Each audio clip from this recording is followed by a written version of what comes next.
खबर आपको दें कि इस्लामाबाद में इंसदाद दहशतगर्दी के हवाले से पाकिस्तान और अमरीका के दरमियान 2 रोज़ा मुज़ाकरात इख्तिताम पजीर हो गए हैं। मुज़ाकरात में दहशतगर्दी के खिलाफ पाकिस्तान की मदद के लिए जारी और नए प्रोग्राम शुरू करने पर इत्तफाक कर लिया गया है। आपको अपडेट कर रहे हैं कि पाक अमरीका इंसदाद दहशतगर्दी मुज़ाकरात मुकम्मल हो गए हैं। पाकिस्तान और सरहदी इलाकों में इंसदाद दहशतगर्दी की हिकमत अमली पर गौर हो चुका है। इस पर मजीद तफसीलात जानेंगे।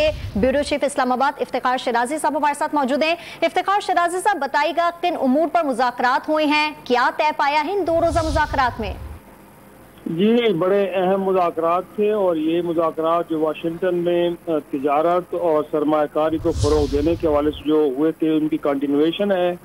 और ये 2 रोज़ा मुज़ाकरात जो इस्लामाबाद में हुए हैं, इसमें इस बात पे इत्तफाक किया गया है कि इलाकाई सतह पे, कोई एक रीजनल सतह पे और जो ग्लोबल थ्रेट्स है, आलमी सतह पे जो दहशतगर्दी के खतरात हैं, इनके खात्मे के लिए अमेरिका और पाकिस्तान मिलकर काम करेंगे और उन शोबों में जो ताल्लुकात हैं उनको एक तवस्सुत दी जाएगी।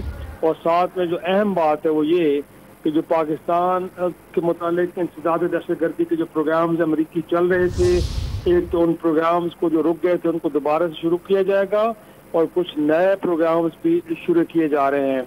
साथ इस बात से इत्तफाक किया गया है कि पाकिस्तान और अमेरिका के दरमियान जो ताल्लुकात हैं इंसदाद दहशतगर्दी के हवाले से इनका बड़ा एक कलीदी किरदार है। लिहाजा न सिर्फ इलाकाई सतह पे बल्कि आलमी सतह पे भी इन ताल्लुकात और मुख्तलिफ शोबों में जो ताउन है उसको वसअत दी जाएगी ताकि जो खित्ते के अंदर बदअमनी है इसको ख़त्म किया जा सके और साथ में जो आलमी सतह पे दहशतगर्दी के खतरात हैं उनका भी कलम किया जा सके। साथ में इजलास में इस बात से इत्तफाक किया गया है कि इस तरह के मुज़ाकरात अब तवातुर के साथ होंगे और मुख्तलिफ शोबों में जो तावन है उसको मजीद वसअत देने के लिए नई राहें तलाश की जाएंगी। मुज़ाकरात में मुख्तलिफ शोबों में पाक अमरीका ताउन को वसअत देने पर इत्तफाक किया गया है। तफसीलात देते इफ्तिखार शिराजी, आपका बहुत शुक्रिया।